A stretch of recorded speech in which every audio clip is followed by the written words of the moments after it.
A troca de mensagens entre Padre Robson e a irmã revela que ele já sabia que seria alvo de uma investigação. Na conversa, o padre manda apagar arquivos de computador, destruir provas que pudessem incriminá-lo. Um caminho que começa a ser traçado. O governo de Goiás define estratégias de distribuição da vacina contra a Covid-19. A Polícia Civil começa a ouvir moradores do condomínio de Valparaíso de Goiás, vítimas da revolta de entregadores por aplicativo. O suspeito de furtar um carro com criança dentro tenta fugir do hospital. Ele estava internado depois de levar um tiro num confronto com a polícia. Essas e outras notícias você vê agora no Jornal Anhanguera.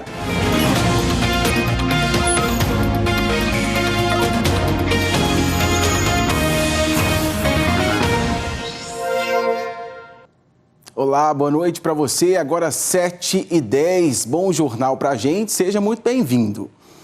O transporte interestadual de passageiros das cidades que ficam no entorno de Brasília será de responsabilidade do governo do Distrito Federal. O Marcos Moreira tem os detalhes ao vivo para a gente.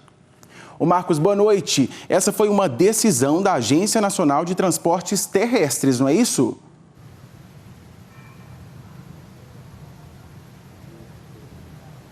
Foi sim, viu, Tiago? Boa noite para você, ótima noite a todos que nos assistem. Inclusive, essa decisão já foi publicada pelo Diário Oficial da União e agora com essa transferência, o governo do Distrito Federal vai ter autonomia para fazer aí todas as melhorias necessárias no transporte público de 33 cidades que cortam e integram também a região do Distrito Federal. Essa mudança já era discutida desde 2017. Segundo a ANTT, são mais de 2 milhões de passageiros que usam esse transporte diariamente nessas 33 cidades que integram a região do Distrito Federal. E a partir dessa decisão tomada agora vai ter início a fase de transferência, de transição aí das informações, fornecendo as informações necessárias para fazer aí, assumir o serviço e promover as melhorias necessárias. Tiago, nós procuramos a ANTT para questionar, sobre quando essas determinações vão começar a valer,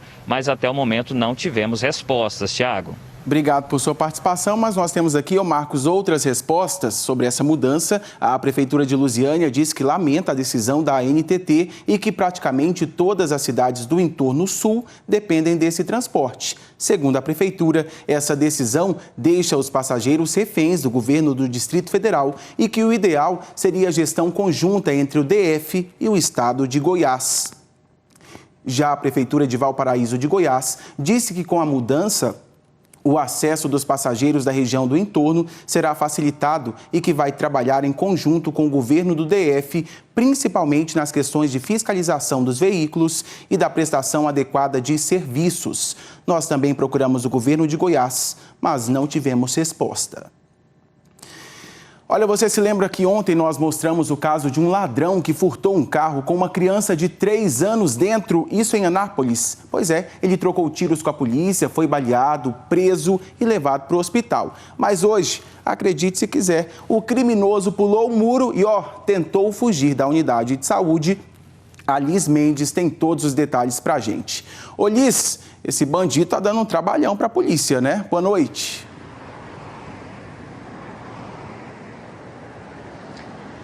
Pois é, Tiago. Primeiro o roubo, o furto do carro e agora essa tentativa de fuga. Boa noite para você, boa noite a todos. Olha, de acordo com a Polícia Militar, esse homem, depois de passar por procedimentos, fez curativo na mão e ser levado pela equipe médica para uma enfermaria, ele pediu aos policiais, porque ele estava sob escolta de 2 policiais militares, pediu para ir ao banheiro e foi nesse momento que ele se aproveitou e fugiu.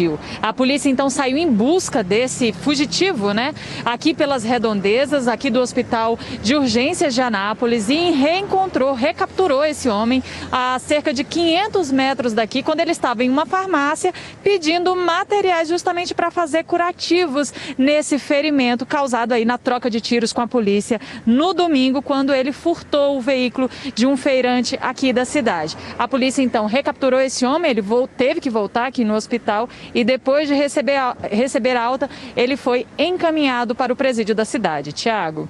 Demais, não, Liz? Obrigado por sua participação. Boa noite para você. E uma carreta carregada com milho tombou na BR-060 em Rio Verde.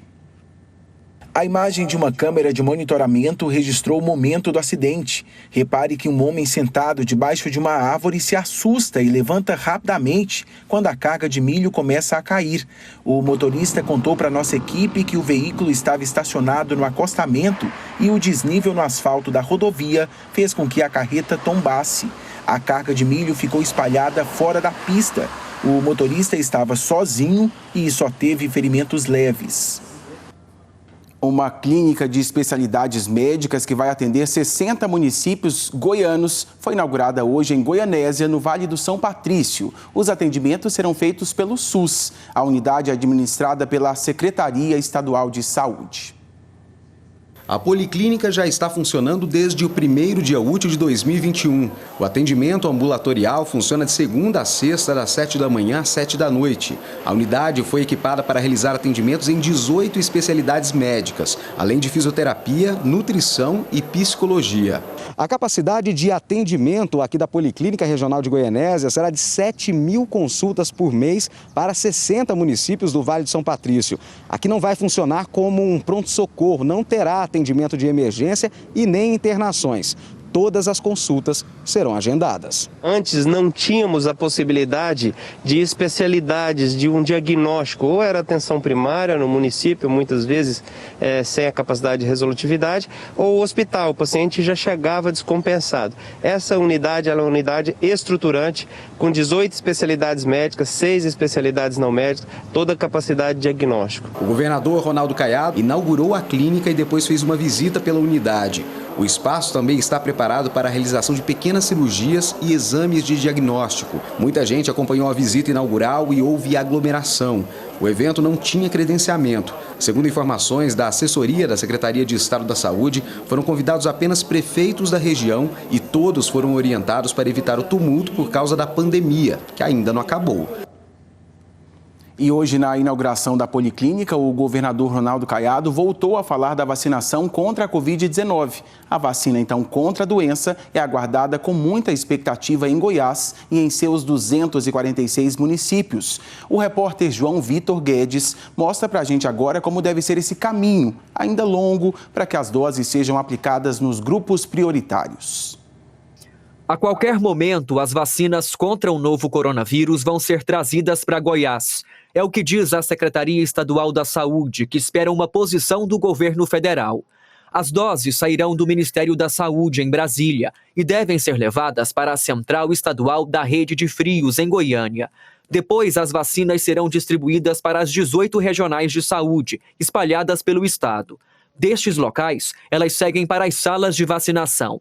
Uma das regionais é Rio Verde, na região sudoeste. A cidade registrou 328 mortes desde o início da pandemia e já garantiu estrutura e profissionais da área da saúde para começar a vacinação a qualquer momento.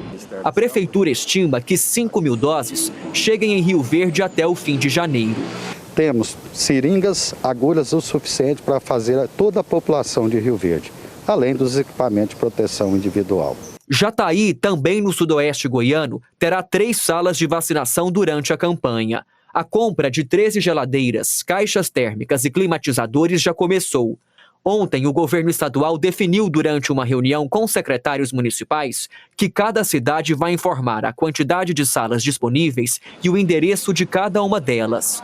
Esse comunicado vai ser feito à Secretaria Estadual da Saúde ainda esta semana. Mesmo com tudo pronto para receber essas doses, a Secretaria de Saúde ainda não crava uma data para o início da campanha de vacinação contra a Covid-19 em Goiás. Diz que ainda depende do calendário do Ministério da Saúde. O número de doses que será disponível para o estado também não está definido.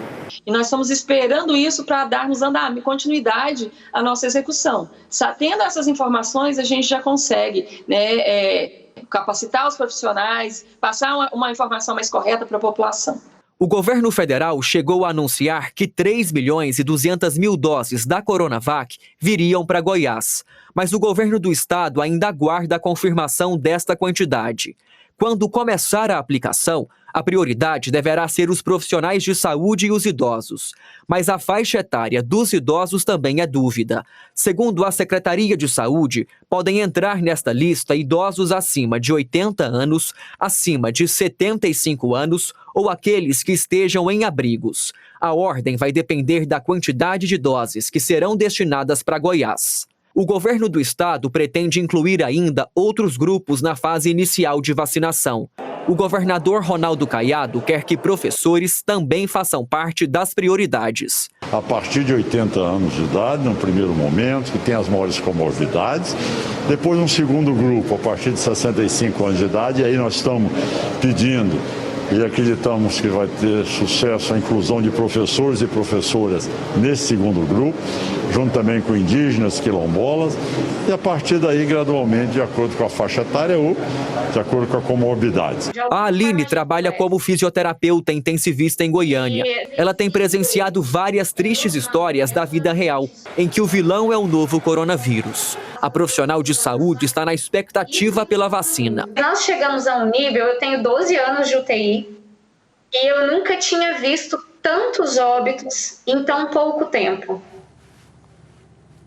E agora a gente te mostra o número de casos de Covid-19 aqui em Goiás. São 321.922 casos confirmados da doença, 212.348 casos descartados e 7.007 pessoas morreram. Uma situação realmente complicada, a pandemia não passou. E agora veja esse outro dado. A taxa de ocupação de leitos de UTI para Covid-19 em Goiás está hoje em 72,11%. São dados de hospitais públicos e privados. 362 pacientes suspeitos ou confirmados e aqui em Goiás, 502 leitos. O Hospital Albert Einstein, em São Paulo, divulgou hoje à tarde um novo boletim médico do Estado de Saúde do prefeito licenciado de Goiânia, Maguito Vilela. Segundo a equipe médica, Maguito segue na UTI em diálise, que é uma espécie de filtro para eliminar substâncias tóxicas do organismo. Maguito está sedado em ventilação controlada e trata uma infecção pulmonar grave. Ele recebe medicação vasoativa em altas doses. E continua internado no INCOR em São Paulo o prefeito de Catalão, Adib Elias, de 68 anos, que também está com Covid-19. A última nota enviada pela assessoria da prefeitura informou que Adib Elias teve febre de 39 graus, mas já foi controlada. A situação dele é estável. Adib deve passar por tomografia dos pulmões. E aí, dependendo da situação, ele pode ser transferido para o Hospital Sírio-Libanês, também em São Paulo. A Polícia Civil começou a ouvir moradores do condomínio de Valparaíso de Goiás que receberam ataques de entregadores por aplicativo. O Marcos Moreira está de volta aqui com a gente com todos os detalhes. Marcos, eu quero saber o que foi dito nesses depoimentos.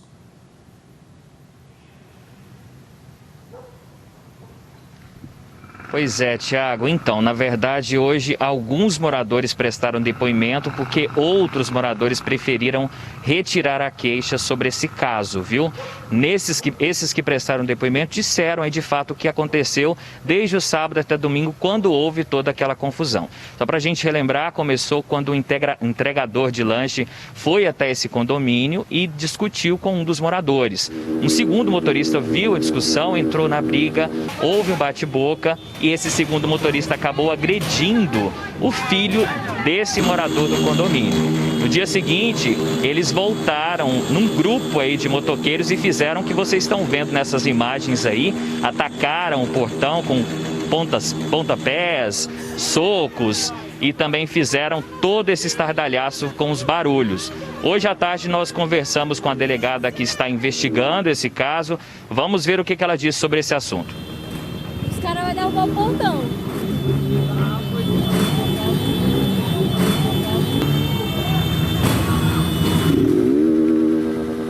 Então, Tiago, nessas imagens aí também nós ouvimos o desespero de uma das mães que tem uma filha, inclusive, especial, que estava passando aí por momentos de convulsão quando esses motoqueiros estavam fazendo esse buzinaço, viu? De acordo com as investigações, eles vão responder aí por ameaças e também por danos morais ao patrimônio. Tiago. Obrigado por sua participação, Marcos. Bom trabalho para você. Vamos para o intervalinho comercial. A seguir, a troca de mensagens entre o padre Robson e a irmã revela que ele já sabia que seria alvo de uma investigação. É um minutinho só, fica por aí.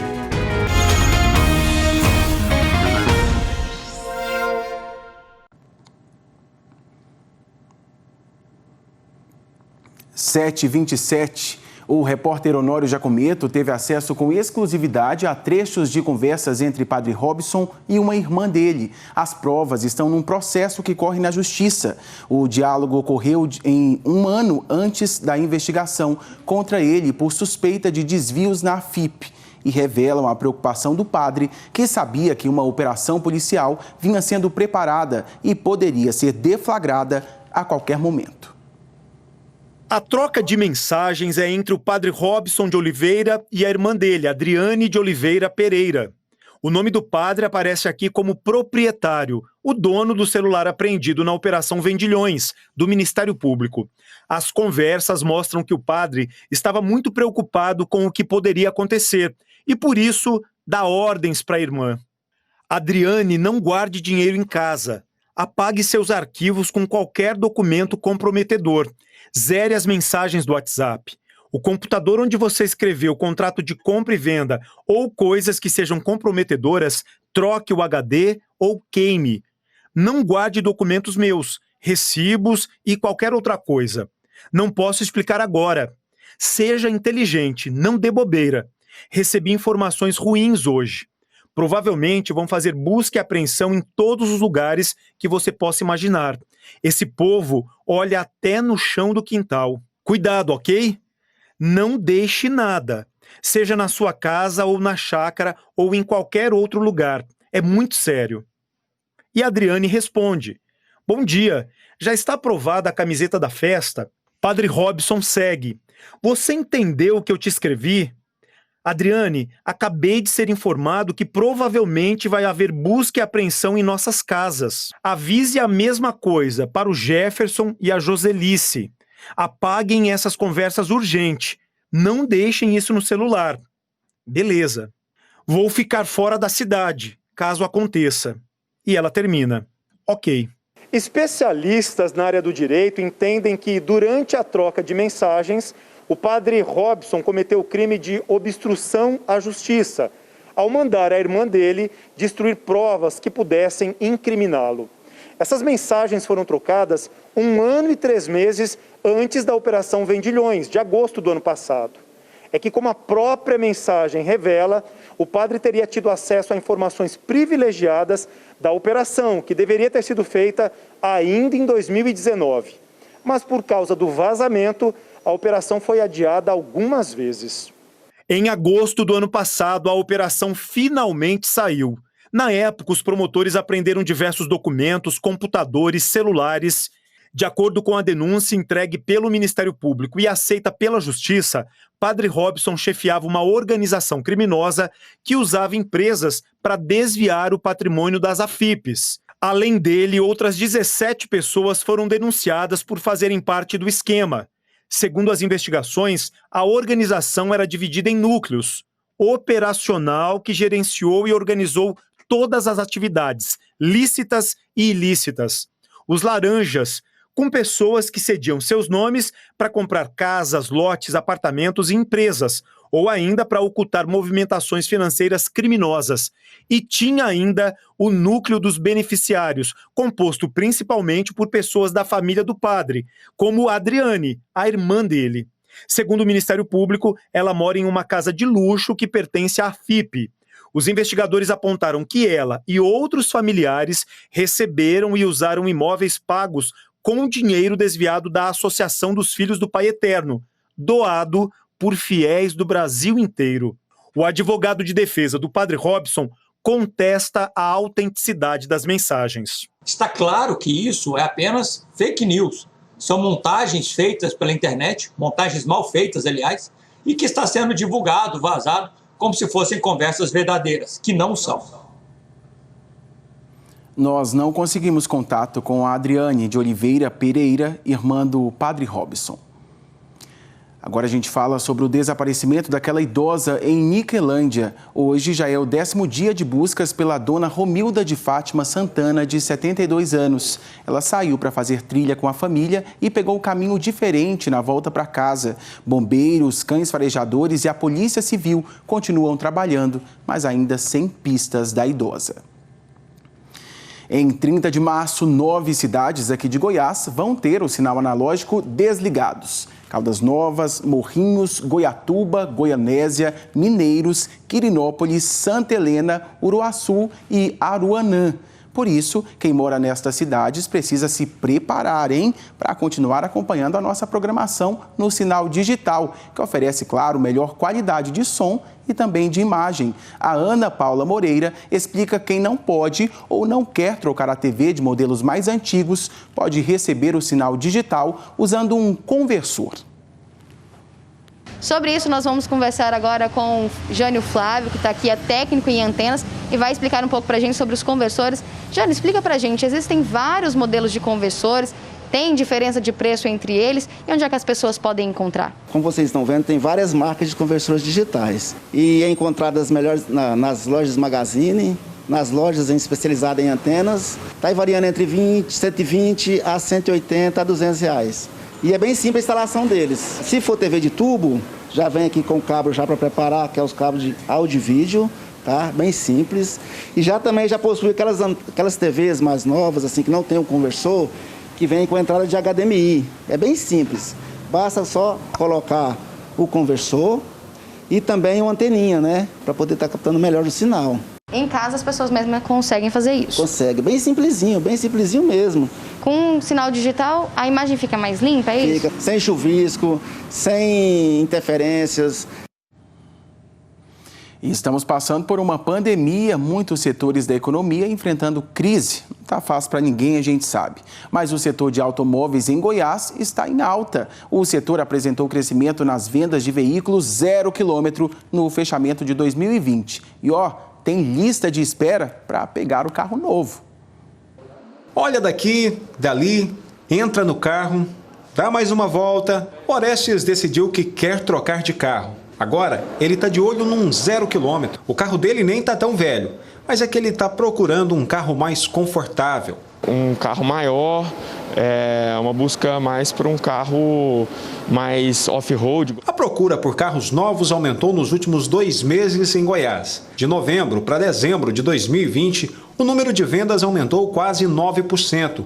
O resultado também foi positivo, se comparado dezembro de 2019 com dezembro de 2020. Onde o aumento foi de mais de 6%. É a taxa Selic, que está muito abaixo do mercado normal, a isenção do IOF, então isso proporcionou que os bancos oferecessem uma taxa de juros para você financiar o produto muito mais barata. Então, automaticamente, o consumidor procurou as linhas de crédito, porque a condição muito mais barata que o normal, ele optou por trocar seu carro, por comprar um bem parcelado. Aqui nessa concessionária, as vendas nos últimos meses aumentaram mais de 10%. Os mais procurados são os utilitários. Mas para quem deseja sair num carro zero, precisa ter um pouquinho de paciência. É que a procura está tão grande que a fabricante está demorando até 120 dias para entregar um carro como esse. É o caso do Antônio. Ele é engenheiro agrônomo e comprou um carro mais alto para trabalhar na zona rural. Ele fechou o negócio em setembro, mas só agora conseguiu fazer a retirada do veículo. Começar 2021 de carro zero. O cliente diz que não se importa com a espera. O que vale nessa hora é aproveitar as condições e fechar o negócio. Sair de carro zero. Sim, se Deus quiser. Em plena pandemia. Produtores de soja que plantaram com antecedência já se prepararam para a colheita, só que eles estão preocupados. Com a previsão de chuvas intensas para os próximos dias, essa colheita pode ficar prejudicada. Quando ela vem, é alívio para os agricultores. A chuva é essencial para que a soja se desenvolva bem, principalmente nesse período em que está essa lavoura, no florescimento e enchimento dos grãos. Quem plantou mais cedo, a preocupação é que no início da colheita não tenha parado de chover ainda. Áreas como essa aqui, que foram plantadas primeiro, assim que terminou o vazio sanitário, já devem ser colhidas em breve, em no máximo uma semana. Mas para isso acontecer, o tempo precisa estiar. Tudo que está ao nosso alcance, a gente faz. Agora, o resto é a gente esperar o clima mudar, esperar o que Deus vai mandar para nós aí. Estamos aguardando, estamos otimistas, esperando uma boa safra. Em outras áreas onde a soja foi plantada mais tardiamente, a expectativa é colher no final de fevereiro. A previsão para as chuvas na região sudoeste era de 80 milímetros para os 10 primeiros dias de janeiro. Mas em apenas 12 dias já choveu mais de 140. A preocupação é se ficar vários dias chovendo seguidos, associado a dias nublados. Ou seja, chove, a água cai no solo e ela não evapora. Então, o que acontece? Esse acúmulo de umidade no solo dificulta a entrada do maquinário. Além da cultura ficar no campo, vai formando o chamado grão ardido. O que é o grão ardido? Ele perde qualidade. A previsão para os próximos dias pretende agradar a todos. Deve ter chuva. Pode ter chuva volumosa de 70, 80, até 100 milímetros em um único dia, mas teremos também dias sem chuva ainda no mês de janeiro.